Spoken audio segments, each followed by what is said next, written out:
Right जी। Sir मैं बाहर हूँ तो शायद बीच में डिस्कनेक्ट हो, लेकिन मैं बस 5 मिनट के लिए डिस्कनेक्ट होंगी, फिर वापस आ जाऊंगी। नो वरीज बेटे। अस्सलाम वालेकुम उज़ैर। जी बच्चों, have a look at my YouTube channel. देखो इस पे शुरू में, अच्छा अभी बच्चे आ रहे हैं। अब्दुल्ला सुल्तान, वाह बड़े अरसे बाद। देखो इसमें मैंने ना आपको वो पार्ट दिखा रहा हूँ जहाँ एएस की वीडियोस हैं। पहली 10 वीडियोस जो हैं वो लेटेस्ट जो मैंने लगाई हैं वो A2 की हैं। तो मैंने A2 का ना ये इस तरह करके किया हुआ है कि कैपिटल में A2 इकोनॉमिक एफिशिएंसी रिवीजन, ये आप लोगों को क्लियर हो जाएगा। जिस पे कैपिटल नहीं है, स्मॉल लेटर्स में है, वो A1 की है। जैसे मैं आपको थोड़ा सा गाइड कर दूँ। हसन गुड, राइट जी। मैं थोड़ा सा आपको गाइड कर दूँ। देखो P1, ये मैं यहाँ से स्टार्ट कर रहा हूँ। P1 MCQ मई जून 18 वेरिएंट 22, ये भी आपके इन्हीं क्वेश्चंस में शामिल है जो मैंने आपको पेपर्स में शामिल है जो मैंने आपको बैंक दिया हुआ है। फिर नीचे देखो P1 MCQ, ये वाला जो है सॉरी MJ21 वेरिएंट 12, ये भी MCQ है। 8 to 30 पहली क्लास मैंने 8 करवा दिए थे, दूसरी में 22 करवाए। मई जून 19 वेरिएंट 12 पेपर 1, 3 पेपर 1 यहाँ पे आपको लगे हुए हैं। फिर उसके बाद पेपर 2 स्टार्ट हो गए हैं और उनकी तो लाइन ही लगी हुई है, ठीक है। रिविजन्स भी हैं इलास्टिसिटीज़ की, हर चीज़ की, एक्सचेंज रेट की, इन्फ्लेशन की। तो it's a wealth of resources that you can use and it's at your disposal. Anybody who does not know which channel it is, ये देखो जुनैद सैयद के नाम से सर्च करो, जुनैद सैयद इको। इस चैनल पे आप पहुंच जाओगे and you will have access to all the videos there public. Right जी, so let's make a start. मेरे हिसाब से हमने मई जून 19 का पेपर कर लिया था। अगर नहीं किसी बच्चे को याद आ रहा तो यूट्यूब चैनल पे लगा हुआ है, देख लेना। मैं बल्कि ये भी देख लूँ कि अगर 18 का भी लगा हुआ तो then there is no point of me doing it again with you guys. Videos पे मैं जाता हूँ जी। How come it's not giving me that option. एक सेकंड में जल्दी से बस चेक कर रहा हूँ। हाँ, ये मेरी वीडियोस आ गई और मैं जल्दी से देख लूँ। मई जून 18, आप लोग भी मेरे साथ देखते जाइएगा। मैंने एक ज़माने में करवा के लगाया हुआ था, मैं जल्दी से देख रहा हूँ। मई जून 18, ये देखो इकोनॉमिक्स एएस मई जून 18 वेरिएंट 22 और यस ये हुआ है। सो ऑलरेडी जो मैंने आपको पेपर्स दिए हुए हैं वो सारे इन वीडियोस पे लगे हुए हैं। आज अगर आप लोग चाहो तो मैं आपको कोई आपकी मर्जी से कोई टॉपिक रिवाइज करवा देता हूँ। मेरे जहन में जो टॉपिक्स आ रहे हैं जिनमें बच्चे आमतौर पे स्ट्रगल करते हैं, they are terms of trade, specially उसके 12 मार्क के क्वेश्चन में। एक्सचेंज रेट के जो फैक्टर्स हैं आईसी वाले, उसमें बच्चे स्ट्रगल करते हैं। जे कर्व, ये भी वीडियो मैंने लगाई हुई है एक्सचेंज रेट के पूरे यूनिट की, लेकिन अगर आप लोग मज़ीद डिटेल में कुछ बात करना चाह रहे हो, करंट अकाउंट के स्ट्रक्चर पे इस तरह कुछ करना चाह रहे हो तो वो कर लेते हैं, वरना हम कोई एमसीक्यू पेपर कर लेते हैं। इसमें एमसीक्यू पेपर ज़रा कम लगे हुए हैं। तो बताइए, एमसीक्यू पेपर करना चाहोगे बच्चों या P2 ही करवाता जाऊँ? सर P2 करवा दें आज से। P2 ही कर दूँ? कौन सा वाला करना चाह रहे हो? अपनी लिस्ट में देखो, जो आपने नहीं किया हुआ मुझे बता दो, मैं करवाता हूँ।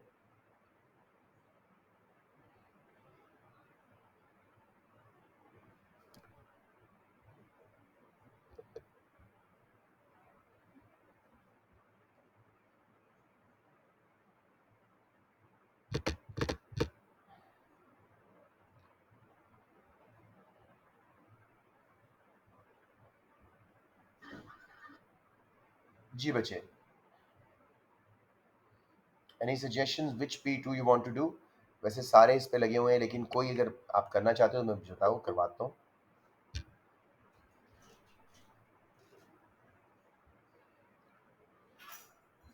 सर या तो कोई सा भी P2 कराते हैं या मैक्रो के टॉपिक्स रिवाइज करवाते हैं। मैक्रो के टॉपिक कौन कौन से मुझे बताइए।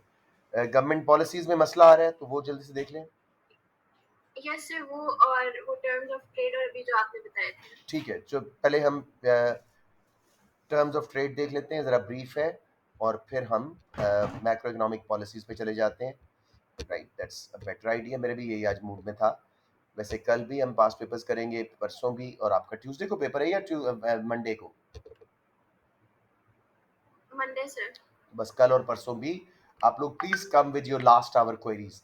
उससे बहुत फ़ायदा आता है। बच्चों के क्वेश्चंस बच्चों को बहुत यूज़फुल लगते हैं, बिकॉज़ सबके माइंड में सिमिलर क्वेश्चंस होते हैं, so don't be shy. Sir CPI calculate करना ये कौन है? ये कौन है? अब्दुल्ला सुल्तान। अब्दुल्ला सुल्तान। ये तो बहुत आसान है, मैं 1 मिनट में करवा दूँगा आपको। पहले ज़रा मैं आपको सर टर्म्स ऑफ जी बेटे जी। सर आपने क्वेश्चन करा था, मैंने आपको सेंड किया था, वो कंज्यूमर सर्विस को कैलकुलेट करने वाला वो। क्या क्वेश्चन था बेटे रास? सर मैंने आपको सेंड किया था वो। आप ग्रुप में भेज देते हो ताकि मेरे पास वो साफ-साफ मुझे पता लग जाए कौन सा क्वेश्चन है। आपने भेज दिया हुआ है? नहीं, उबैद तो लिंक नहीं जॉइन कर पा रहे, आई डोंट नो व्हाई। अच्छा, Ubaid asking to join, sorry. मैं जल्दी से उबैद को एंट्री दे दूं। यस, बहुत सारे बच्चे हैं। ओ माय गॉड, इतने बच्चे थे। सॉरी बच्चों, मैंने तो आप लोगों को देखा ही नहीं, इतने बच्चे आप लोग आ गए थे and I am very happy you are all here. Right, so luckily अभी तक हमने क्लास स्टार्ट नहीं की है। पहले 8 मिनट हम लोग गपशप ही करते रहे, मतलब कि क्या करना चाहिए।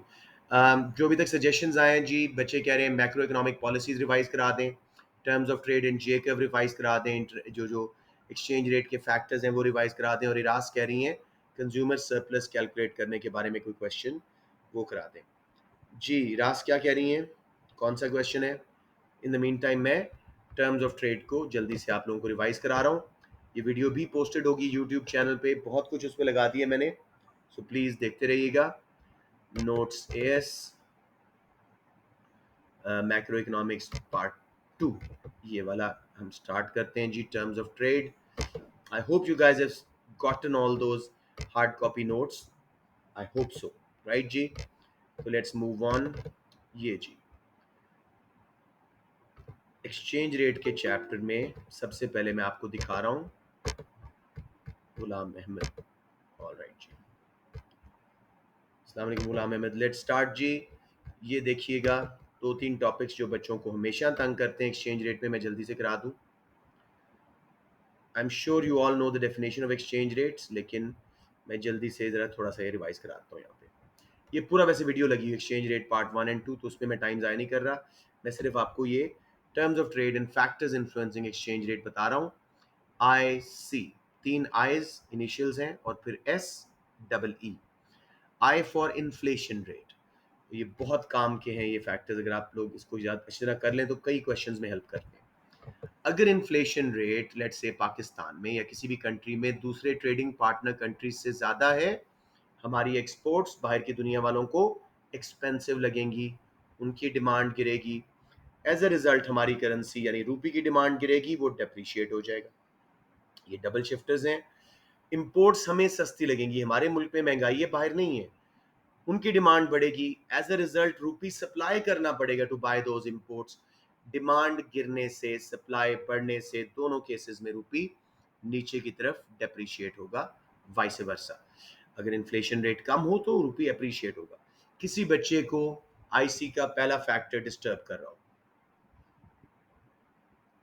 महंगाई ज्यादा, एक्सपोर्ट्स महंगी, उनकी डिमांड कम, रूपी की डिमांड कम, करेंसी की डिमांड कम, वो नीचे आ गई। इंपोर्ट सस्ती लगी, ज़्यादा खरीदा, हमें अपनी करेंसी सप्लाई करनी पड़ी, उसकी प्राइस वर्ल्ड मार्केट में नीचे। इंटरेस्ट रेट, ये बहुत इंपॉर्टेंट है। इंटरेस्ट रेट अगर हमारे मुल्क में लेट से ज़्यादा है बाकी कंट्रीज से, दुनिया भर से हॉट मनी, फालतू पैसा हमारे बैंक्स में आ जाएगा, उससे रूपी की, हमारी करेंसी की डिमांड बढ़ेगी। मैंने रूपी आपको सिर्फ समझाने के लिए लिखा है, आपने एग्जाम में नहीं लिखना। उससे डिमांड फॉर करेंसी बढ़ेगी, वो अप्रिशिएट होगी। अपने लोकल लोग भी अपने बैंक्स में सेव करेंगे, बाहर पैसा नहीं जाएगा, सप्लाई ऑफ करेंसी गिरेगी, दोनों केसेस में हमारी करेंसी अप्रिशिएट हो जाएगी।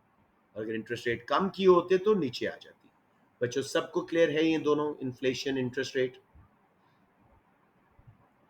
इन्वेस्टमेंट प्रोस्पेक्ट्स, अगर हमारे कंट्री में, जिस कंट्री होम कंट्री की हम बात कर रहे हैं, इन्वेस्टमेंट के हालात बहुत अच्छे हैं, तो बाहर से फर्म्स यहाँ पे आके इन्वेस्ट करेंगी, मल्टीनेशनल्स वगैरह, उससे हमारी करेंसी की डिमांड बढ़ेगी। सॉरी बच्चे, किसी बच्चे ने कुछ बोला था, दोबारा बताइए।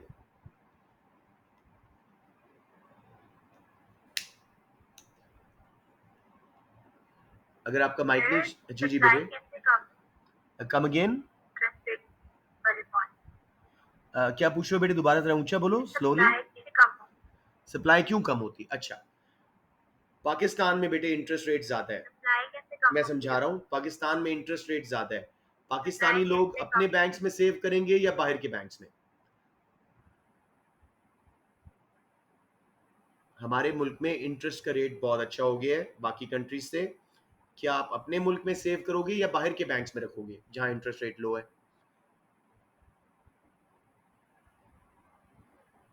अपने बैंक? अपने बैंक्स में रखोगे तो वर्ल्ड में रुपी सर की अपने सप्लाई, मुल्क में। हाँ, तो वर्ल्ड में रुपी की सप्लाई कम हो जाएगी, पाकिस्तान में रह जाएगा। करेंसी की सप्लाई पूरी दुनिया में होती है, करेंसी की डिमांड पूरी दुनिया में, money supply with in the country होती है। समझ रहे हो, ये करेंसी की सप्लाई है। Iras, are you clear now? Yes. Okay जी। या यस। जिसने भी पूछा था, मैं आवाज नहीं पहचान पाया, शायद सजल हैं। इन्वेस्टमेंट प्रॉस्पेक्ट्स, अगर एक कंट्री में इन्वेस्टमेंट प्रॉस्पेक्ट्स ज़्यादा अच्छे हैं, यानी कि बड़े अच्छे हालात हैं इन्वेस्टमेंट के लिए, तो बाहर से मल्टीनेशनल्स आके उस कंट्री में इन्वेस्ट करेंगी, उस कंट्री की करेंसी की डिमांड बढ़ेगी, वो अप्रिशिएट होगी। लोकल फर्म्स भी अपने मुल्क में इन्वेस्ट करेंगी, वर्ल्ड में करेंसी की सप्लाई कम जाएगी, सप्लाई कम होने से, डिमांड बढ़ने से एक्सचेंज रेट अप्रिशिएट कर जाएगा। समझ आ गया बच्चों?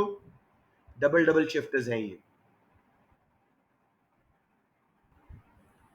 ओके। स्पेक्यूलेशन, स्पेक्यूलेटर्स कौन है? वो लोग या वो फर्म्स जो फ्यूचर गेन्स के लिए इन्वेस्ट करती हैं, प्लॉट्स में, गोल्ड में, करेंसीज में। स्पेक्यूलेटर्स को लगे एक करेंसी लेट से ऊपर जाने वाली है, रूपी ऊपर जाने वाला है, तो वो रूपी को खरीदना शुरू कर देंगे, रूपी की डिमांड बढ़ने से वो अप्रिशिएट होगा। जिन स्पेकुलेटर्स के पास पहले से रूपी पड़ा होगा वो बेचेंगे नहीं, क्योंकि उनको लग रहा है ये ऊपर जाने वाला है, उससे रूपी की सप्लाई वर्ल्ड मार्केट में कम हो जाएगी, दोनों केसेस में रूपी अप्रिशिएट हो जाएगा। And vice versa is true, अगर उनको लगे करेंसी नीचे जाने वाली है, खरीदते नहीं है, डिमांड गिरती है, बेचना शुरू कर देते हैं उस करेंसी को, सप्लाई बढ़ती है और रेट नीचे आ जाता है। बच्चों, totally clear on this concept? Yes sir. Okay जी। इकोनॉमिक ग्रोथ, ये सिंगल शिफ्टर्स हैं। पाकिस्तान एक्सपीरियंसेस इकोनॉमिक ग्रोथ, यानी हमारा home country economic growth experience कर रहा है, तो हमारी इनकम्स बढ़ेंगी और लोग लग्जरी गुड्स इंपोर्ट्स करेंगे, जिसकी वजह से रूपी की सप्लाई वर्ल्ड मार्केट में बढ़ जाएगी और रूपी डेप्रीशिएट होगा। आमतौर पे बच्चे समझते हैं इकोनॉमिक ग्रोथ से करेंसी अप्रिशिएट होती है, नहीं। इकोनॉमिक ग्रोथ से इनकम्स बढ़ती हैं, लग्जरी इंपोर्ट्स जिनकी डिमांड इनकम इलास्टिक है, हम उनको बहुत मंगवाते हैं, उससे हमारी करेंसी की सप्लाई वर्ल्ड में बढ़ जाती है और उसका रेट नीचे आ जाता है। पहले बेसिक डिमांड सप्लाई अपने ठीक रखिएगा। डिमांड गिरने से, सप्लाई बढ़ने से, किसी भी प्रोडक्ट, चावल हो, करेंसी हो, उसकी प्राइस नीचे जाती है। डिमांड बढ़ने से, सप्लाई कम होने से भी क्या होता है, शॉर्टेज क्रिएट होता है और प्राइस ऊपर जाती है, जो भी चीज़ हो। अब ये ग्राफ देख लें, बच्चे इसको बड़ा हॉरिबली लेबल करते हैं। खैर आखिरी टाइम रह गया था इकोनॉमिक ग्रोथ इंटरनेशनल, बाहर की दुनिया में इकोनॉमिक ग्रोथ आई है, इनकम्स बढ़ी हैं, तो लोग हमसे इंपोर्ट्स ज़्यादा करेंगे, जिससे हमारी करेंसी की डिमांड बढ़ेगी, उन्हें हमारी चीज़ें खरीदने के लिए हमारा रूपी चाहिए होगा, एज अ रिजल्ट रूपी अप्रिशिएट कर जाएगा। डबल डबल शिफ्टर्स में दिखा रहा हूँ, इंटरेस्ट रेट कम हुआ है पाकिस्तान में, हॉट मनी हमारे मुल्क में कम आई, डिमांड कर्व D0 से D1 पे आया। हमारे लोगों ने, पाकिस्तानियों ने बाहर के बैंक्स में सेव किया, वहाँ इंटरेस्ट अच्छा था, सप्लाई ऑफ करेंसी वर्ल्ड में S0 से S1 बढ़ी, नया इक्विलिब्रियम E1 पे आया। देखो प्राइस गिर गई रूपी की, लेबल देखो, price of rupee in dollars and quantity of rupee. You can not label exchange rate diagram with खाली price and quantity, price of one currency in terms of another, जो उसकी डेफिनेशन है। बच्चों समझ आ गया या कोई कंफ्यूजन?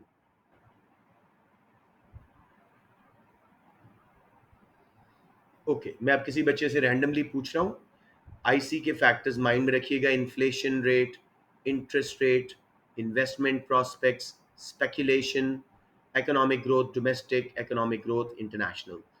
एक क्वेश्चन जो अब्दुल्ला ने पोस्ट किया था हमारे ग्रुप पे, वो मैं पूछना चाह रहा हूँ आप में से बच्चों से, प्लीज़ क्लास छोड़ के ना जाइएगा, नहीं भी आता तो कोई मसला नहीं, ऑलरेडी देखो 6-7 बच्चे छोड़ गए, व्हाट इज दिस यार। चले, हम starting with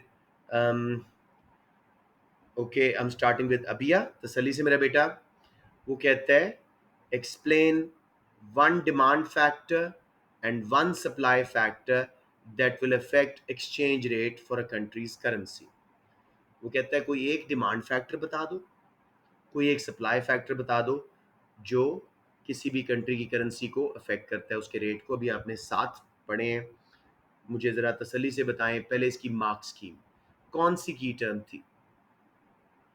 Explain one demand factor, one supply factor that affects the exchange rate for a country's currency. Main economic की टर्म कौन सी है जिसको आप नॉलेज के लिए डिफाइन करो? Sir demand and supply. नहीं मेरा बेटा, यहाँ पे डिमांड एंड सप्लाई का क्वेश्चन नहीं है। वो पूछ रहा है डिमांड सप्लाई फैक्टर्स, लेकिन की टर्म कौन सी है? Sir exchange rate. Exchange rate. समझ गए हो भैया? जी सर। वो तो एप्लीकेशन में ऑटोमेटिकली आ जाएगा, demand factor supply factor that affects exchange rate. Exchange rate को डिफाइन करते हो मेरा बेटा? Exchange rate is what? अभी मैंने 2 मिनट पहले बताया।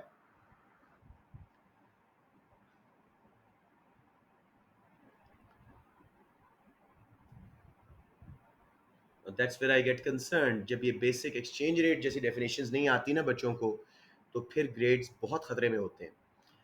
जैर भी छोड़ गए मीटिंग और अब्दुल्ला भी छोड़ गए। चले जी, फिर मैं आप लोगों को इन्वॉल्व नहीं करता, इसी बहाने सुनते तो रहो कम से कम। Exchange rate is price of one currency in terms of another. For example $1 is equal to 180 Pakistani rupees. अब ये बहुत दफ़ा किया है मेरा बेटा, अब आपको आना चाहिए था। उम्मे कुलसूम, अब मैं वही बच्चों से पूछूंगा जिनको आता है, ताकि ये छोड़ के तो कम से कम ना जाए। I am really frustrated right now. Umme Kulsoom, कोई डिमांड फैक्टर बताओ जिससे करेंसी अप्रिशिएट हो जाएगी, कोई ऐसा फैक्टर बता दो आईसी में से। Sir inflation rate. क्या हो जाए इन्फ्लेशन रेट तो करेंसी अप्रिशिएट होगी? सर अगर समझो। हम लोग का जो इन्फ्लेशन रेट है पाकिस्तान में हम्म। वो ज्यादा हो, हमारी सॉरी वो कम हो हमारी यस, ट्रेडिंग पार्टनर से, बहुत तो अच्छा। हमारी जो एक्सपोर्ट्स हैं वो चीप होंगी और एज अ रिजल्ट हमारी demand for exports will rise, जिसकी वजह से बिल्कुल। हमारी डिमांड फॉर अब यहीं करेंसी रुक विल जाना, राइज और बिकॉज हमारी डिमांड करेंसी फैक्टर था। आपने एक ही करना है, ठीक है ना? क्वेश्चन कह रहा था one demand factor and one supply factor. अब बाजिल कोई सप्लाई फैक्टर ले, आईसी में से कोई सप्लाई फैक्टर लें जो एक्सचेंज रेट को अफेक्ट करे। सर सब्सिडीज दे सकते हैं। नहीं बेटे, अभी आपने क्या पढ़े हैं? 7 जो पढ़े हैं उसको भूल के आप सब्सिडीज पे चले गए हो। Sir economic growth. Economic growth कौन सी? डोमेस्टिक या इंटरनेशनल? सोच समझ के। सर डोमेस्टिक जब होती शाबाश। है, आपने कहा था कि आप इंपोर्ट्स महंगे करवाते हो तो आपकी करेंसी की सप्लाई बाहर ज्यादा हो जाती है, इस महंगे नहीं वजह से कराते। depreciate हमारा करता एक्सचेंज, है। देखो हमारे मुल्क में इकोनॉमिक ग्रोथ आई, इनकम्स बढ़ी, लोग लग्जरी इंपोर्टेड गुड्स मंगवाएंगे जिनकी डिमांड इनकम इलास्टिक होती है। उससे रूपी अपना करेंसी सप्लाई करनी पड़ेगी, दूसरी करेंसीज बाय करनी पड़ेंगी। अपनी करेंसी की सप्लाई बढ़ने से रेट नीचे। बिल्कुल सही आपने बोला, बस महंगी की बात ना करना। यहाँ पे समझ आ गया? जी सर। Very good. तो rest of you should also be as comfortable as these two. This is how your preparation should be by now. अब मुश्किल से 54 डेज रह गए आपके exactly. So do not wait for Christmas, I mean Eid. It's too late. अभी से start कर दें बच्चों। अगर एक्सचेंज रेट की डेफिनेशन किसी बच्चे को नहीं आ रही, it's a warning sign. I am not gonna give you any sugar coated statement here. You are heading towards a very dangerous result. एक टॉपिक है आपका मेजर इकोनॉमिक्स का, उसकी डेफिनेशन नहीं आती, फिर नॉलेज के लिए आप पिक नहीं कर पा रहे हो कि डिमांड डिफाइन करनी है, सप्लाई नहीं जी, एक्सचेंज रेट करना है। और ये 3-3 मार्क्स के इन बच्चों ने बहुत अच्छा बना दिया। अगर ग्राफ बोलते तो एक में डिमांड कर्व को बाहर शिफ्ट करा देते अप्रिशिएशन करने के लिए, एक में सप्लाई कर्व को लेफ्ट पे। ईच केस आपकी अप्रिसिएशन नजर आ जाती। कोई कंफ्यूजन और लेबल करते price of rupee in dollar, price of pounds in dollar, what. ठीक है जी। अच्छा, अब एक्सचेंज रेट सिस्टम्स बहुत इंपॉर्टेंट टॉपिक है। How is exchange rate determine? 3 system है जी, कई बार कर चुके हैं। फ्री फ्लोटिंग एक्सचेंज रेट, जब डिमांड सप्लाई करेंसी की फॉरेन एक्सचेंज मार्केट में। फॉरेन एक्सचेंज मार्केट क्या है जी? पूरी दुनिया है जहां buyers and sellers of currency मौजूद है। आप में से कोई बच्चा दुबई ट्रैवल करता है ना अपने पेरेंट्स के साथ, वो फॉरेन एक्सचेंज मार्केट से डॉलर डिमांड कर रहा है, रुपी सप्लाई कर रहा है। समझ लो ये है foreign exchange market, buyers and sellers of currency. चाहे गवर्नमेंट्स हों, चाहे फर्म्स हों, चाहे मनी चेंजर्स हों, चाहे आप लोग हों। So free floating exchange rate में क्या है जी? Demand and supply of currency foreign exchange market में। करेंसी का रेट डिटरमिन कर रही है गवर्नमेंट, हरगिज इंटरवीन नहीं कर रही जैसे पाकिस्तान में आजकल है। इसको हम फ्री मार्केट से डिमांड एंड सप्लाई, जो हमारी फ्री मार्केट नहीं होती थी, फ्री मार्केट इकोनॉमी, उससे लिंक कर सकते हैं private sector. Fixed exchange rate जी, इसमें क्या है, government intervenes and keeps the rate of currency at a particular point. एक पॉइंट पे चाहते हैं कि बस रूपी जो है 150 रुपीज में $1 आ जाए, ना इससे ऊपर जाए ना इससे नीचे। अब दो टूल्स गवर्नमेंट यूज करती है इसको मैनेज करने के लिए, ये समझिएगा। Number one, foreign exchange reserves, जो हमारे पास डॉलर्स, पाउंड्स, यूरो वगैरह हमारे खजाने में पड़े हुए हैं, दूसरी करेंसीज। अपनी करेंसी अगर डेप्रीशिएट हो रही है, ये समझिएगा प्लीज, अगर लोकल करेंसी डेप्रीशिएट हो रही है, गवर्नमेंट रिजर्व्स बेचेगी, अपनी लोकल करेंसी को खरीदेगी फॉरेन मार्केट से, उससे हमारी करेंसी अप्रिशिएट होना शुरू हो जाएगी। और अगर हमारी करेंसी ऊपर जा रही थी, हम नीचे जाना चाह रहे थे, लाना चाह रहे थे उसको, तो आप अपनी करेंसी को बेचोगे, फॉरेन एक्सचेंज रिजर्व डॉलर्स वगैरह खरीदोगे, उससे करेंसी की सप्लाई बढ़ने से वो डेप्रीशिएट हो जाएगी। बच्चों समझ आ गया या कोई confusion? Please do not be shy, do not be shy. मुझे पता है कुछ बच्चों को नहीं समझ आया। I am at your service, बार बार सुनो, बताओ प्लीज। ये शाइनेस नुकसान देगी। ओके फाइन, मैं एक बार खुद बता रहा हूँ दोबारा। बेटे मैं चाहूँ चावल की कीमत बढ़े पाकिस्तान में, और मेरे पास बहुत सारा पैसा हो, तो मैं चावल को खरीदूंगा, आर्टिफिशियली उसकी डिमांड बढ़ाऊंगा, रेट ऊपर चला जाएगा। मैं चाहूँ चावल की प्राइस नीचे करूँ, और मेरे पास बहुत सारा चावल पड़ा हुआ है, तो मैं उस चावल को बेच दूंगा, उसकी सप्लाई बढ़ेगी, रेट नीचे आ जाएगा। Exactly that's what I am doing to the currencies here as a government. जब आप अपनी करेंसी को ऊपर लाना चाहते हो, वो फिक्स्ड एक्सचेंज रेट से नीचे जा रही थी, आप आर्टिफिशियली उसकी डिमांड बढ़ाओगे। किस तरह? डॉलर्स पाउंड्स को कन्वर्ट करोगे अपनी करेंसी में, डॉलर्स पाउंड्स को बेचोगे, रूपी को खरीदोगे, उसकी डिमांड कर्व राइट पे शिफ्ट होगा, रेट ऊपर चला जाएगा। अगर रूपी ऊपर जा रहा था, नीचे लाना था, तो अपने रूपी को बेचोगे, फॉरेन एक्सचेंज रिजर्व खरीदोगे, करेंसी की सप्लाई बढ़ने से वो नीचे आ जाएगा। Note, when government changes exchange rate, it's called devaluation और revaluation। जब गवर्नमेंट जानबूझ के नीचे लाती है, डेप्रिसिएशन नहीं बोलना, वो फ्री मार्केट में हो रहा है, फ्री फ्लोटिंग में डेप्रिसिएशन। और जब वो उसको इसमें डिवैल्यूएशन बोलेंगे। और जब गवर्नमेंट अपनी करेंसी को ऊपर लाती है खरीद के, फॉरेन एक्सचेंज बेच के अपनी करेंसी खरीद के, इसको बोलते हैं रिवैल्यूएशन, नॉट अप्रिसिएशन, क्योंकि ये आर्टिफिशियल है, गवर्नमेंट कर रही है।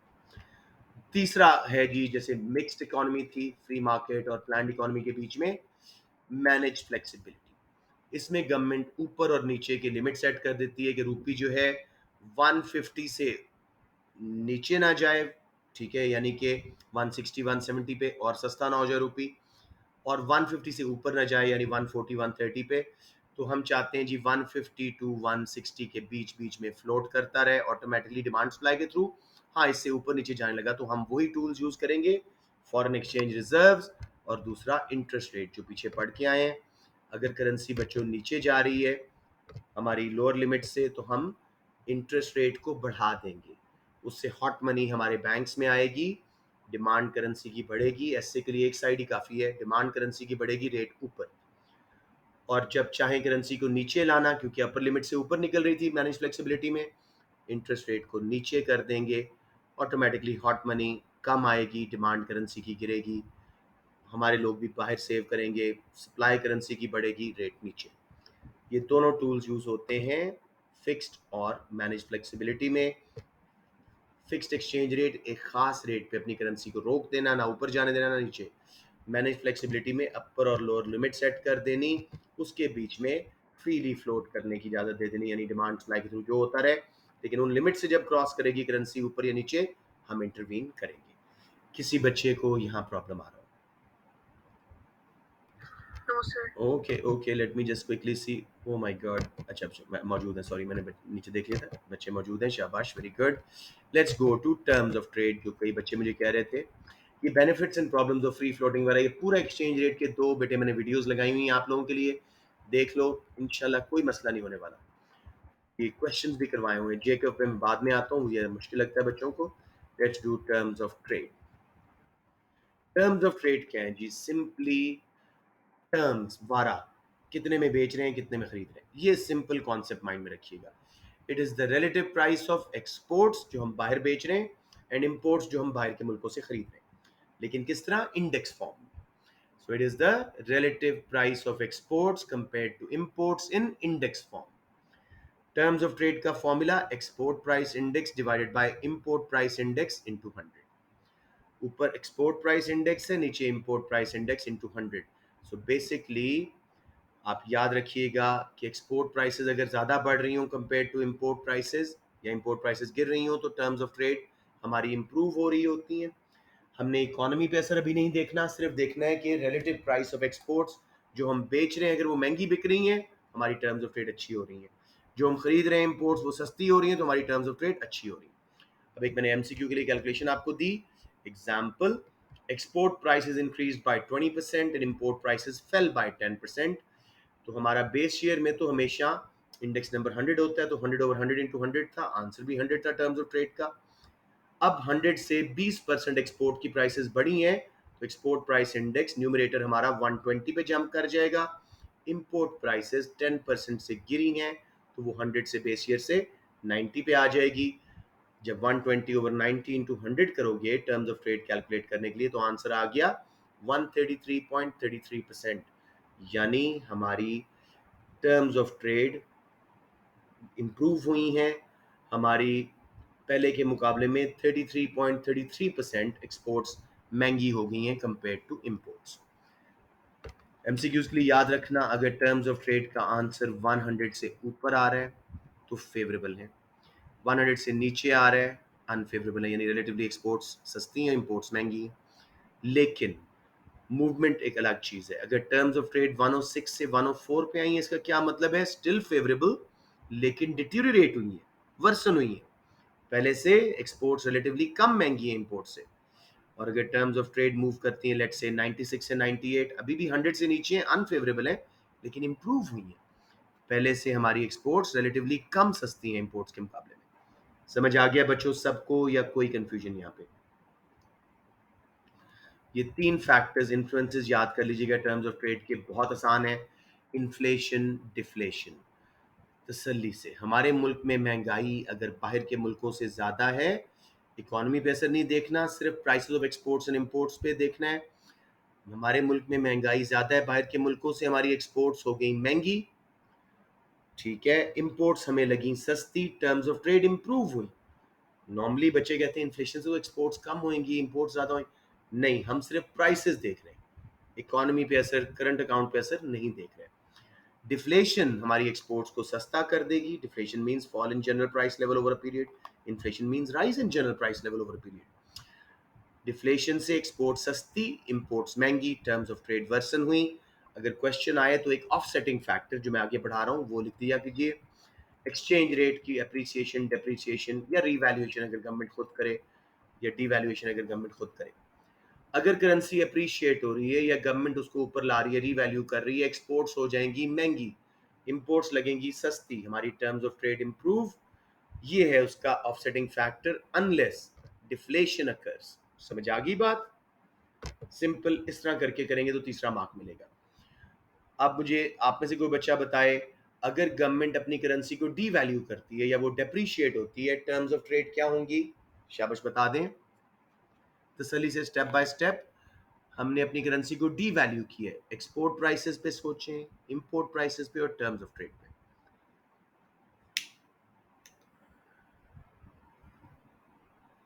कोई बच्चा बेटे? The export prices will fall, import prices will rise, trade current account जो balance of payment है हमारा वर्स में होगा। बेटे बेटे बेटे बेटे बेटे बैलेंस ऑफ पेमेंट पे क्यों जा रही हो? Sorry terms of trade will sorry worsen, ठीक है, डिटोरिएट। बहुत अच्छे। Why Umme only? Why the others are not speaking? People are claiming हम सिलेबस कर चुके हैं, people have done past papers and submitted to me. Why are you guys not speaking? Why shyness at this stage? अकेले उम्मे ने, eras ने, खदीजा ने papers नहीं देने, उजैर ने नहीं देने, सब बच्चों ने देने। और मेरी ज़्यादा अटेंशन आप लोगों की तरफ है। I would be so happy अगर और बच्चे भी आंसर करें। Just these 3-4 kids will not make a good result. उनका तो करियर बन जाएगा, आप लोगों का नहीं बनेगा। So please do participate. Protectionism, free trade. Protectionism क्या है जी? जब हम ट्रेड बैरियर्स लगा देते हैं, टैरिफ लगा देते हैं इंपोर्टेड गुड्स पे, एक्सपोर्टर्स को सब्सिडीज दे देते हैं अपने। टैरिफ लगाने से इंपोर्ट्स महंगी हुई, सब्सिडीज देने से एक्सपोर्ट्स सस्ती हुई। तो अगर गवर्नमेंट प्रोटेक्शनिज्म लगाती है, इंपोर्ट्स की प्राइस बढ़ती है, एक्सपोर्ट्स की सस्ती, terms of trade relative price के हिसाब से हमारी वर्सन हो जाती है, एक्सपोर्ट सस्ती होगी, इंपोर्ट्स महंगी हो गई, अनलेस कोई ऑफसेटिंग फैक्टर हो जैसे इन्फ्लेशन आ जाए। अब मुझे please do not disappoint me. Talal, are you there in the class मेरा बेटा? जी सर। शाबाश, कॉन्फिडेंस से। गवर्नमेंट ने प्रोटेक्शन हटा दी है, फ्री ट्रेड कर ली है, टैरिफ हटा दिए हैं, एक्सपोर्टर्स को सब्सिडीज देना छोड़ दी हैं। मुझे बताओ टर्म्स ऑफ ट्रेड, हमारी एक्सपोर्ट प्राइसेस इंपोर्ट प्राइसेस पे क्या असर पड़ेगा और टर्म्स ऑफ ट्रेड पे क्या असर पड़ेगा? टैरिफ कोटा सब हट गए हैं, एक्सपोर्ट सब्सिडीज हटा दी हैं। सर इम्पोर्ट जो सी है वो भी ज्यादा होगी और एक्सपोर्ट ज्यादा नहीं, सिर्फ प्राइसेस पे बात करनी है बेटे, इकोनॉमी पे असर नहीं देखना। टर्म्स ऑफ ट्रेड का Okay, sir. क्वेश्चन है। इंपोर्ट सस्ती होंगी कि महंगी होंगी, मुझे बताओ। टैरिफ हटाने से इंपोर्ट्स क्या हो इम्पोर्ट जाएंगी? सर सस्ती हो जाएगी सस्ती हो जाएंगी। और और एक्सपोर्ट्स, एक्सपोर्ट आपकी महंगी हो जाएगी। एक्सपोर्ट्स महंगी क्योंकि सब्सिडीज हट गई। तो टर्म्स ऑफ ट्रेड हाँ क्या जी। हुई? शाबाश, तसल्ली से सही बताना। टर्म्स ऑफ ट्रेड हमारी गुड हो जाएगी, उसके साथ इंप्रूव हो जाएगी। Good, improve. शाबाश, very good, this is really heartening Talal, I loved it the way you were confident. एक गलती हुई लेकिन आपका कॉन्सेप्ट ठीक था, आपने सही कर लिया उसको। अब देखो एक common question, explain why a countries terms of trade change. अब प्लीज एग्जाम में स्टंप ना होइएगा अगर वो कह जाए एक्सप्लेन व्हाई, ऊपर उसने स्टेटमेंट दे दी China's terms of trade fell from 108 to 106, explain why terms of trade for China change. China हो, टिम्बकटू हो, टर्म्स ऑफ ट्रेड के फैक्टर्स वही हैं, इन्फ्लुएंसेस वही हैं। डेफिनेशन टर्म्स ऑफ ट्रेड की शाबाश, फॉर्मूला आ जाएगा फॉर्मूला, और थ्री फैक्टर्स आ जाएंगे दोनों तरफ। बिल्कुल, दो दो तीन फैक्टर दे दें, दो दो मार्क के लिए। शाबाश, तसल्ली से मेरी बात सुनो। अब टर्म्स ऑफ ट्रेड की definition, it's the relative price of exports and imports in index form। याद कर लीजिए, formula terms of trade TOT लिख सकते हैं, is equal to export price index ऊपर divided by import price index in नीचे into 100। ठीक है, चाइना हो, अफ्रीका हो, क्यों टर्म्स ऑफ ट्रेड चेंज होती हैं? इन्हीं फैक्टर्स की वजह से। इन्फ्लेशन आ जाए हमारे मुल्क में बाहर से ज्यादा, एक्सपोर्ट्स महंगी, इंपोर्ट सस्ती, terms of trade improve. Deflation हो जाए, terms of trade worsen unless there is an offsetting factor such as exchange rate depreciation. समझ रहे हो? इस तरह करके आंसर करना है। सबको क्लियर हो गया बच्चों? Shall I move on to terms of trade effects on economy जल्दी से? इधर बच्चों को मसला आता है, ये मैं क्वेश्चन आपको करवाना चाह रहा था। Discuss if a fall in terms of trade is always beneficial for an economy. Discuss, दोनों साइड्स देखो, गुड एंड बैड। क्या टर्म्स ऑफ ट्रेड का फॉल होना, यानी एक्सपोर्ट्स का सस्ता और इंपोर्ट्स का महंगा होना, इकोनॉमी के लिए हमेशा बेनिफिशियल होगा? Up to 4 marks. Why beneficial? बहुत आसान है। Fall in terms of trade खुद लिख लीजिएगा अपनी आसानी के लिए, means relative prices of exports are less than prices of imports. हमारी एक्सपोर्ट सस्ती होगी, इंपोर्ट्स महंगी। Cheaper exports will increase country's international competitiveness. हम बाहर ज़्यादा सस्ता बेच सकते हैं, हमारी कंपेटिटिवनेस, ability to compete बढ़ गई, and demand for exports will rise. Imports will become expensive and their demand will fall. If demand for exports and imports is elastic, current account will become surplus. अब current account क्या है जी? X minus M, net exports. Injection of X minus M will boost aggregate demand, resulting in economic growth and reduced unemployment. Country will experience a rise in GDP. सिर्फ इतना सा। आप लोग मुझसे पूछते ना कितना लिखना है, 8 लाइनों भी नहीं है, 7.5 लाइनों में, 8.5 लाइनों में आपकी 4 मार्क्स, और ये 6 मार्क का आंसर है बाय द वे। 4 मार्क्स आपके आसानी से आ गए। एक बार फिर चलते हैं। टर्म्स ऑफ ट्रेड हमारी गिरी हैं, बज़ाहिर लगता है बुरा है, ये इकोनॉमी के लिए अच्छा है बेटे। टर्म्स ऑफ ट्रेड गिरने का मतलब है एक्सपोर्ट सस्ती, इंपोर्ट्स महंगी। ये पहले एक्सप्लेन कर दें, 1 मार्क मिल गया। Cheaper exports will mean countries international competitiveness will increase, demand for their exports will increase because they're cheaper. Imports will become expensive, their demand will fall. If demand for exports and imports is elastic, क्योंकि short run में ऐसा नहीं होगा, is elastic, current account will become surplus, उससे injection आया aggregate demand में, economic growth हुई, unemployment कम, एक्सपीरियंस किया कंट्री ने जीडीपी का राइज होना, मल्टीप्लायर इफेक्ट लिख सकते हो। Up to 4 why not beneficial, उल्टा fall in terms of trade may not be beneficial if demand for exports and imports is inelastic due to contractual obligations। मैंने आपको समझाया था साल साल के कॉन्ट्रैक्ट साइंड होते हैं एक्सपोर्ट्स इंपोर्ट्स के। current account may go into deficit in short run, this will reduce aggregate demand, unemployment will rise and GDP will fall। साथ में अगर demand for exports and imports elastic थी, aggregate demand बढ़ने से जो injection आया था उससे डिमांड पुल इन्फ्लेशन आ जाएगी अगर एग्रीगेट सप्लाई साथ साथ नहीं बढ़ सकी। Evaluation is simple. In the light of above discussion, a fall in terms of trade may be harmful for a country in short run as demand for exports and imports tends to be inelastic due to signed contracts and current account deficit increases.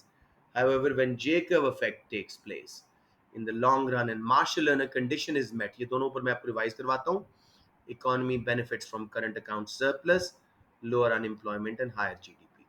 तो हम क्या बता रहे हैं जी, short run में fall in terms of trade बुरी है क्योंकि एक्सपोर्ट्स इंपोर्ट्स की डिमांड इनइलास्टिक है, करंट अकाउंट डेफिसिट में जाएगा, एग्रीगेट डिमांड वगैरह गिरेगी। लेकिन लॉन्ग रन में जब डिमांड इलास्टिक हो जाएगी एक्सपोर्ट्स इंपोर्ट्स की, मिल मिला के ग्रेटर देन 1 हो जाएगी, मार्शल कंडीशन मेट हो जाएगी, करंट अकाउंट सरप्लस में जाएगा, इकोनॉमी तरक्की करेगी। अब I know you guys must be tired, थोड़ा सा मुझे यहाँ पे होमवर्क के जो आपको दिया था, कुछ बच्चों ने मुझे सबमिट किया था, सही नहीं था इतना, तो मैं सुकून से दोबारा करवाना चाह रहा हूँ। Discuss if a rise in terms of trade is always beneficial for an economy. Rise in terms of trade को एक्सप्लेन कर देना, up to 4 marks by beneficial, ठीक है। Rise in terms of trade means relatively exports have become expensive compared to imports for a country। Expensive imports, ठीक है, if demand is inelastic in short run because of signed contracts, export revenue will increase। Cheaper imports will not result in greater demand because in short run demand is inelastic due to signed contracts, import expenditure will fall। Net exports x minus m will increase, aggregate demand will increase, unemployment will fall। वही short run long run उल्टा हो रहा है बस, aggregate demand will increase, unemployment will fall, GDP will rise, country will experience a growth period, ठीक है। Up to 4 why not beneficial? In the long run, when Marshall-Lerner condition is met and J-curve effect has taken place, demand for exports and imports becomes elastic. Expensive exports will result in many countries switching away from our exports. Export revenue will fall. Cheaper imports will mean domestic people will import a lot of goods from outside the country. X minus M will go into deficit, unemployment will rise, AD will fall, although demand pull inflation will reduce। Evaluation in short run, rise in terms of trade is beneficial due to inelastic demand for exports and imports. But in long run, when J-curve effect takes place, Marshall-Lerner condition is met, economy suffers from current account deficit and lower unemployment and GDP। समझ आ गया बच्चों किस तरह इसको आसानी से आपने उल्टी साइड पे कर सकते हैं। किसी को यहाँ मसला आ रहा हो प्लीज बता दें। Okay, let me just have a quick check. चले माशाल्लाह 3 बच्चे और चले गए हमारे।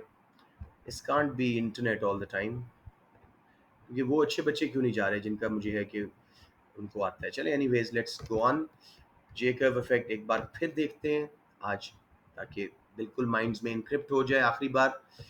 जे कर्व इफेक्ट ये क्या कहता है? एन एप्रिसिएशन या डेप्रिसिएशन या रिवैल्यूएशन डिवैल्यूएशन अगर गवर्नमेंट कर रही है, या इन्फ्लेशन डिफ्लेशन, जिस चीज से भी एक्सपोर्ट्स इंपोर्ट्स की प्राइस पे फर्क पड़ रहा है। An appreciation or depreciation of currency affects current account of balance of payment differently in short run and long run। ये इसकी definition है। Depreciation हुई है जी, when currency depreciate, export prices fall, import prices rise, ये आप जानते हैं। It should increase demand for exports and reduce demand for imports। Current account should go into a surplus। यहाँ तक सब मेरे साथ हो? However, it does not happen in short run. This is because PD for exports and imports tends to be inelastic in short run due to signed contracts for exports and imports। साल साल के contract signed है। However, in long run, when Marshall-Lerner condition is met, और ये condition क्या है? Joint sum of elasticity of demand for exports and imports becomes greater than 1। मसलन exports की demand 0.8 है, 0.8 यानी इनइलास्टिक है। इंपोर्ट्स की डिमांड 0.5 इनइलास्टिक है, लेकिन मिल मिला के 1.3 हो गया, तब भी जेकब इफेक्ट आ जाएगा। मार्शल लर्नर कंडीशन ये कहती है। Now current account will become surplus in long run. ये देखो, करंट अकाउंट वाई एक्सिस पे लेबल है। टर्म्स ऑफ ट्रेड के क्वेश्चन में अगर ये बना दें ग्राफ, 2 मार्क देता है आपको। पॉजिटिव, नेगेटिव यानी surplus, deficit current account, zero balance था। पहले देखो नीचे से ऊपर वाला देखो, जेकब इफेक्ट। हमारा डेफिसिट चल रहा था, गवर्नमेंट ने डी वैल्यू किया करेंसी को, या डिफ्लेशन आई, या फ्री ट्रेड की जो भी वजह, हमारी एक्सपोर्ट्स हुई सस्ती, फ्री ट्रेड नहीं सॉरी प्रोटेक्शनिज्म किया, एक्सपोर्ट्स हुई सस्ती, इंपोर्ट्स हुई महंगी। वक्ती तौर पे शॉर्ट रन में फर्दर डेफिसिट हुआ है। लॉन्ग रन में जब मार्शल लर्नर कंडीशन मीट हो गई, कॉन्ट्रैक्ट्स पूरे हो गए, डिमांड एक्सपोर्ट्स और इंपोर्ट्स की मिला के इलास्टिक हो गई, ये ऊपर गया। सेम ऑपोजिट एप्रिसिएशन का, एक वक्त बार शॉर्ट रन में एप्रिसिएशन से सरप्लस बढ़ेगा, लॉन्ग रन में जब डिमांड इलास्टिक हो जाएगी एक्सपोर्ट्स इंपोर्ट्स की, तब वो डेफिसिट में जाएगा। Do you need me to do appreciation, या समझ आ गया सबको? सर आगे समझ। Good enough. तो दैट्स इट जी, we have done what we wanted to. Policies करनी है या थक गए हो? अगर थक गए हो तो मैं कल पॉलिसीज करवा देता हूँ, मुझे कोई मसला नहीं। करा दें सर, अभी करा दें। शाबाश, good boy. Who was that? मुझे पसंद आया बच्चा। उजैर, जी सर। Good boy. पॉलिसीज का मैंने आपको डॉक्यूमेंट भेजा था, मैं दोबारा भेज दूंगा। ये मेरे A2 के नोट्स में है जो मैंने सही करके आपको भेजा था। मैं देखता हूँ कि आपके ग्रुप में है कि नहीं। अगर नहीं है खुदा न खास्ता, तो अभी से मैं दोबारा इसको देख लूँ। लेट्स सी जी, ये आ गया जी हमारा डॉक्यूमेंट। रावी, ये आ गया। मैं जल्दी से देख रहा हूँ। पॉलिसीज का डॉक्यूमेंट आपके पास मीडिया में होना चाहिए, लेकिन स्टिल डॉक्यूमेंट्स पे मैं गया। ये देखो, सारे पेपर्स के सोल्यूशन भेजे हुए हैं। No reason why you guys should not do well in mocks on Monday. Paper भी भेजे हुए हैं, मार्क स्कीम भी और सोल्यूशंस भी जहाँ जहाँ थे मैंने भेजे हुए साथ साथ। इससे पहले होना है, बिकॉज उन दिनों मैं कोर्स पढ़ा रहा था आपको। ये प्राइस इलास्टिसिटी ऑफ डिमांड,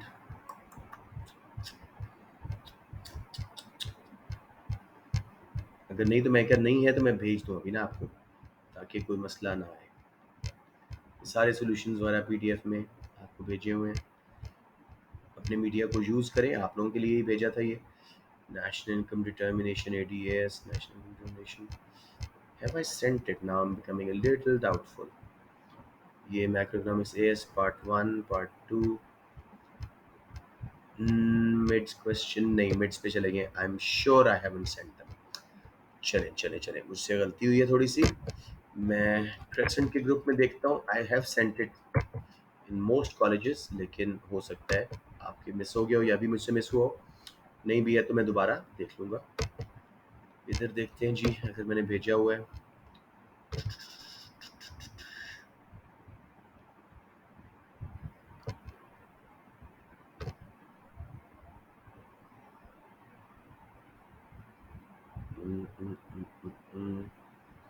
ये देखिए, यूनिट 6 AS मैक्रोइकोनॉमिक पॉलिसीज में अभी फॉरवर्ड भी करता हूँ आपके ग्रुप में ये, ताकि जस्ट इन केस आप लोगों ने पॉलिसीज रिवाइज करनी है तो कोई मसला ना आए जी।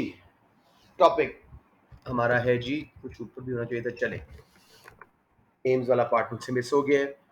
4 मेन मैक्रो इकोनॉमिक प्रॉब्लम्स हैं जी। High inflation, high unemployment, balance of payment disequilibrium, deficit या सरप्लस दोनों बुरे हैं, लो या नेगेटिव इकोनॉमिक ग्रोथ। उनको हासिल करना हमारे 4 एम्स हैं, यानी प्राइस स्टेबिलिटी, इन्फ्लेशन को कंट्रोल में करना, बैलेंस ऑफ पेमेंट को ओवर अ पीरियड इक्विलिब्रियम में लेके आना, इकोनॉमिक ग्रोथ को बढ़ाना और सस्टेनेबल यानी फ्यूचर में भी कंटिन्यू हो सके, और आखिरी चीज़ हमारी अनएम्प्लॉयमेंट को कम करके फुल एम्प्लॉयमेंट पे लाना।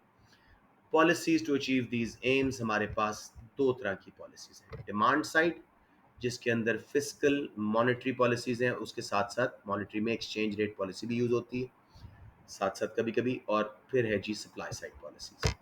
डिमांड साइड पॉलिसीज ये क्या हैं जी? गवर्नमेंट एक्सपेंशनरी फिस्कल पॉलिसी भी यूज कर सकती है अगर रिसेशन हो, अनएम्प्लॉयमेंट ज़्यादा हो, इकोनॉमिक एक्टिविटी लो हो। तो पहले हम डेफिनेशन लेते हैं। What is fiscal policy? It is the use of taxes and government spending to achieve macroeconomic objectives, ये जो 4 एम्स थे, अनएम्प्लॉयमेंट कम करना, जीडीपी बढ़ाना, इकोनॉमिक ग्रोथ लेना, इन्फ्लेशन को कंट्रोल करना और आपके करंट अकाउंट को, बैलेंस ऑफ पेमेंट को इक्विलिब्रियम में रखना। सो इनको हासिल करने के लिए गवर्नमेंट 2 टूल्स यूज़ कर रही है। टैक्सेस, गवर्नमेंट स्पेंडिंग, ये क्लियर कर लो, आगे बहुत आसान होता है, बस टूल्स याद कर लो। गवर्नमेंट का बजट, टैक्सेस गवर्नमेंट का रेवेन्यू है, इनकम है, और स्पेंडिंग उनका खर्चा है, तो taxes and government spending. Expansionary fiscal policy, government, मुल्क में रिसेशन था, अनएम्प्लॉयमेंट थी, जीडीपी गिरा हुआ था, उसको बढ़ाना चाह रहे थे, टैक्सेस को करेंगे कम, स्पेंडिंग को बढ़ा देंगे। टैक्सेस कम होने से डिस्पोजेबल इनकम बढ़ेंगी, लोग कंजम्पशन ज़्यादा करेंगे, पहला इंजेक्शन आया एग्रीगेट डिमांड में। फर्म्स उसको देख के इन्वेस्टमेंट बढ़ाएंगी, एग्रीगेट डिमांड बढ़ी, गवर्नमेंट स्पेंडिंग पहले ही बढ़ी हुई थी, एज अ रिजल्ट हमारा एग्रीगेट डिमांड कर्व राइट पे शिफ्ट हो गया। एम्स पे अब देखते हैं, this will reduce unemployment and GDP, economic growth will increase. However, increased income may be spent on imports of luxury goods, worsening the current account of balance of payment. एक M हाथ से निकल गया। Rise in aggregate demand not matched by rise in aggregate supply will cause full employment वगैरह हम है, demand pull inflation। किसी बच्चे को यहाँ प्रॉब्लम आ रहा हो, बिल्कुल इसका उल्टा। अगर कॉन्ट्रैक्शनरी फिस्कल पॉलिसी, अगर इन्फ्लेशन बहुत ज़्यादा है, हम उसको कंट्रोल करना चाह रहे हैं, टैक्सेस को बढ़ा दोगे, गवर्नमेंट स्पेंडिंग को कम, कंजम्पशन कम होगी, इन्वेस्टमेंट कम होगी। गवर्नमेंट स्पेंडिंग पहले कम थी, एग्रीगेट डिमांड कर्व लेफ्ट पे शिफ्ट होगा, डिमांड पुल इन्फ्लेशन कंट्रोल्ड हो जाएगी। लेकिन बदले में हाँ, साथ में करंट अकाउंट बेहतर हो जाएगा, क्योंकि इनकम्स गिरी हैं तो लोग इंपोर्ट्स कम करेंगे। लेकिन मसला क्या होगा, अनएम्प्लॉयमेंट बढ़ जाएगी, जीडीपी, इकोनॉमिक ग्रोथ गिर जाएगी, दो एम हाथ से निकल जाएंगे। बिल्कुल सिमिलर है, बस टूल्स फर्क है जी। मॉनेटरी पॉलिसी, जब government interest rate, money supply, कभी कभी एक्सचेंज रेट चेंज करके अपने एम्स हासिल करना चाहती है। अब इसके टूल्स माइन के नाम से याद रखना, M for monetary policy, I for interest rates, M for money supply, ये मुल्क के अंदर मनी सप्लाई, ये करेंसी सप्लाई नहीं है। E for exchange rates, aggregate demand low है, अनएम्प्लॉयमेंट ज़्यादा है, जीडीपी लो है, हम रिसेशन में, तो हम एक्सपेंशनरी मॉनेटरी पॉलिसी इस्तेमाल करेंगे, सूद के रेट को, इंटरेस्ट रेट को कम कर देंगे, मनी सप्लाई को बढ़ा देंगे। इंटरेस्ट रेट कम होने से हम हज़ारों बार ये बात कर चुके हैं, cost of borrowing and return on saving कम होगी, लोग सेव कम करेंगे, बोरो ज़्यादा करेंगे, कंजम्पशन का एग्रीगेट डिमांड में इंजेक्शन आएगा। मैक्रो में एग्रीगेट डिमांड को ना भूलना, सी प्लस आई प्लस जी प्लस एक्स माइनस एम बहुत इंपॉर्टेंट है। फर्म्स भी इन्वेस्ट करेंगी, एग्रीगेट डिमांड बढ़ेगी, अनएम्प्लॉयमेंट कम हो जाएगी, इकोनॉमिक ग्रोथ हासिल कर लेंगे हम, लेकिन डिमांड पुल इन्फ्लेशन आएगी और इनकम्स बढ़ने से हम इंपोर्ट ज़्यादा करेंगे, current account balance of payment का नेगेटिव में, डेफिसिट में जा सकता है। कॉन्ट्रैक्चुअरी पॉलिसी, जब बहुत महंगाई है, इंटरेस्ट रेट को बढ़ा दोगे, मनी सप्लाई को कम, अपोजिट इफेक्ट, कंजम्पशन, इन्वेस्टमेंट कम हो जाएगी, cost of borrowing and return on saving बढ़ने से लोग सेव करेंगे, स्पेंड नहीं करेंगे, तो उससे हमारी इन्फ्लेशन तो कंट्रोल हो जाएगी, डिमांड पुल, लेकिन और करंट अकाउंट भी बेहतर हो जाएगा, इनकम्स कम है, इंपोर्ट्स कम, लेकिन अनएम्प्लॉयमेंट बढ़ जाएगी, जीडीपी, एग्रीगेट डिमांड गिरने से बढ़ जाएगा। ग्राफ्स देख लो, फिगर 1 क्या शो कर रहा है, दोनों expansionary monetary and fiscal policy, aggregate demand curve को, वही प्राइस लेवल, रियल जीडीपी जो डिमांड पुल इन्फ्लेशन का ग्राफ बनाती है। एग्रीगेट डिमांड को राइट पे शिफ्ट करोगे, देखो प्राइस लेवल बढ़ गया, इन्फ्लेशन आ गई, साथ में करंट अकाउंट खराब, इनकम्स बढ़ी हैं। लेकिन नीचे देखो, रियल जीडीपी y0 से y1 पे आया, इसका क्या मतलब है, अनएम्प्लॉयमेंट कम, इकोनॉमिक ग्रोथ ज्यादा। इसी से ही सारा समझ आ रहा है। फिगर 2 जी, कॉन्ट्रैक्शन हमने यूज की थी इन्फ्लेशन कंट्रोल करने के लिए, हमने इंटरेस्ट रेट बढ़ाया या गवर्नमेंट स्पेंडिंग कम की, टैक्सेस, मतलब दोनों पॉलिसीज के, अगेन अलग कर दूं, मिक्स ना हो जाए। Fiscal is taxes and government spending, यानी गवर्नमेंट का बजट। जब इकोनॉमी में एक्सपेंशन करना चाहे, अपने बजट को डेफिसिट कर देते हैं, टैक्सेस कम लेते हैं, स्पेंडिंग बढ़ाते हैं। जब कॉन्ट्रैक्शन लाना चाहे, अपने बजट को सरप्लस कर देते हैं, टैक्सेस ज़्यादा लेते हैं, स्पेंडिंग कम करते हैं। उसके रिजल्ट में देखो, एग्रीगेट डिमांड लेफ्ट पे शिफ्ट और प्राइस लेवल नीचे, वो कंट्रोल हो गया, करंट अकाउंट बेहतर हो गया, इनकम्स कम है, इंपोर्ट्स कम होंगी, लेकिन जीडीपी गिरा, अनएम्प्लॉयमेंट बढ़ी, इकोनॉमिक ग्रोथ गई। कोई कंफ्यूजन मेरे बच्चों? एक्सचेंज रेट डिवैल्यूएशन या रिवैल्यूएशन, इकोनॉमी अगर रिसेशन में, अनएम्प्लॉयमेंट में है, इकोनॉमिक ग्रोथ लो है, तो गवर्नमेंट अपनी करेंसी को जानबूझ के डीवैल्यू करेगी। डीवैल्यूड करेंसी मींस एक्सपोर्ट्स चीपर, उनकी डिमांड बढ़ेगी, इंपोर्ट्स एक्सपेंसिव, उनकी डिमांड गिरेगी, balance of payment current account surplus में जाएगा, एक्स माइनस एम के इंजेक्शन आने से एग्रीगेट डिमांड बढ़ेगी, अनएम्प्लॉयमेंट कम, इकोनॉमिक ग्रोथ ज़्यादा, लेकिन डिमांड पुल इन्फ्लेशन आई अगर सप्लाई साथ साथ नहीं बढ़ सकी। Same graph as expansionary fiscal and monetary policy, left side वाला। तो सब पॉलिसीज के ग्राफ सेम है डिमांड साइड के। डिमांड साइड क्यों करते हैं? एग्रीगेट डिमांड को चेंज कर रहे हैं। बच्चे किसी को यहाँ कंफ्यूजन आ रही हो? सप्लाई साइड पॉलिसीज इंतहाई आसान है। हम क्या करना चाह रहे हैं? These are aimed at increasing aggregate supply. कभी कभी गवर्नमेंट कॉन्ट्रैक्चुअली भी यूज करती है एग्रीगेट सप्लाई कम भी, लेकिन majority of time increasing aggregate supply of goods and services through greater efficiency. जो फैक्टर्स पीपीसी को शिफ्ट करते हैं, long run aggregate supply curve को शिफ्ट करते हैं, वही सारे सप्लाई साइड पॉलिसीज हैं। Education and training of labour, skills बढ़ी, प्रोडक्टिविटी बढ़ी, पूरा पीपीसी बाहर शिफ्ट हुआ, long run aggregate supply curve right पे शिफ्ट हुआ। सब्सिडीज बहुत दफा पढ़ चुके हो, गवर्नमेंट ग्रांट्स देती है, cost of production come, aggregate supply ज़्यादा लॉन्ग रन में। प्राइवेटाइजेशन, प्राइवेट सेक्टर ज़्यादा एफिशिएंट है प्रॉफिट मोटिव की वजह से, तो गवर्नमेंट उनको अगर प्राइवेटाइज कर दे, अपने बिजनेसेस को बेच दे, वो लेटेस्ट टेक्नोलॉजी यूज़ करेंगे, कंपटीशन ज़्यादा होगा, सप्लाई बढ़ेगी। बैरियर्स टू एंट्री हटाने, contestable markets. What are barriers to entry? जब नई फर्म्स को एंटर होने में मसला हो रहा हो एक इंडस्ट्री में, तो गवर्नमेंट डी रेगुलेशन करे, अपने लॉज को आसान करे, नए बिजनेस को सेटअप होने के लिए लाइसेंसेज आसानी से दे दे, उससे नई फर्म सेटअप होंगी, एग्रीगेट सप्लाई बढ़ेगी। ट्रेड यूनियन रिफॉर्म्स, ये क्या है जी? Trade unions are pressure groups जो स्ट्राइक्स वगैरह करते हैं और सप्लाई कम करवाते हैं, उनको गवर्नमेंट उनकी पावर कम कर दे स्ट्राइक वगैरह करने की, तो स्मूथ प्रोडक्शन होगी। देखो long run aggregate supply curve, पहले परफेक्टली इलास्टिक, फिर इन इलास्टिक पीपीसी के पास हो, फिर परफेक्टली इन इलास्टिक पीपीसी के ऊपर हो। मैंने इसको भी बाहर शिफ्ट कराया और एग्रीगेट डिमांड कर्व को भी। सप्लाई साइड पॉलिसी से सारे एम्स हासिल हो रहे हैं, महंगाई भी नहीं आ रही, जीडीपी इकोनॉमिक ग्रोथ भी जा रही है, और इसकी वजह से एक्सपोर्ट्स भी हमारी सस्ती रहेंगी, महंगाई ना आने की वजह से करंट अकाउंट भी बेहतर हो जाएगा। So all of these policies are supply side policies are very successful in achieving all the aims. इनकी डाउन साइड्स कहाँ लिखी हुई है मैंने? Did I miss it? हाँ मिस कर गया हूँ, शायद नीचे लिखी हूँ, मैं जल्दी से देख लेता हूँ। हाँ लिखी हुई है, चले इसको भी देख लेते हैं। Limitations of supply side policy, these policies will increase aggregate supply and all the aims will be achieved in long run. However, they're costly and there's an opportunity cost. Benefit सिर्फ लॉन्ग रन में आएगा। एक इनका और नुकसान है, short run में government spending बढ़ने से एग्रीगेट डिमांड बढ़ेगी और डिमांड पुल इन्फ्लेशन आएगी। लॉन्ग रन में एग्रीगेट सप्लाई बढ़ने से फिर महंगाई कंट्रोल हो जाएगी, सारे एम्स हासिल हो जाएंगे। बाकियों के देख लें जी। फिस्कल एंड मॉनेटरी, कॉमन इनकी गलतियां हैं, लिमिटेशंस हैं। पहली लिमिटेशन है टाइम लैग्स। फिस्कल पॉलिसी बहुत स्लो है। गवर्नमेंट स्पेंडिंग आज एजुकेशन पे लगाए, 20 साल बाद पहला अच्छा बच्चा मार्केट में वर्कर आएगा, तो बहुत टाइम लगता है इसमें। पॉलिटिकल इंटरफेरेंस है, पॉलिटिशियंस यूज करते हैं अपनी पॉपुलैरिटी के लिए, वोट गेन करने के लिए, इलेक्शंस के पास स्पेंडिंग बढ़ा दी, बाद में कम, तो सक्सेसफुल नहीं होती। जीडीपी, सीपीआई यानी कंज्यूमर प्राइस इंडेक्स और जीडीपी खुद अनरिलायबल सोर्सेज हैं, तो उनकी बेस पे की हुई पॉलिसीज भी अनरिलायबल होती हैं, इनएक्यूरेट होती हैं। और limitations of monetary policy, time lag, साल सवा साल लग जाता है, 12 से 16 महीने before interest rate changes affect the economy. Again GDP and CPI unreliable हैं, उसकी वजह से सही डिसीजन करना मुश्किल हो जाता है।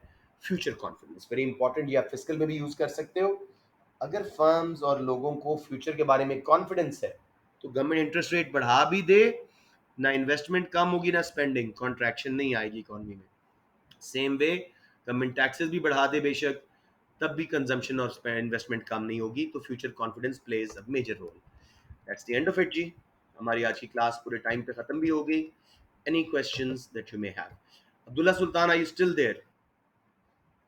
आप वो करना चाह रहे हो कि नहीं, इन्फ्लेशन की कैलकुलेशन? चलें, अब्दुल्ला नहीं भी हैं तो हम जल्दी से कर लेते हैं। ऑल्दो यहाँ पे किसी और ने काम किया हुआ है, मैं जल्दी से, चले मैं आपको कल की क्लास में करा दूंगा inflation, don't worry about it for now, and I just post my recording, आप लोग जा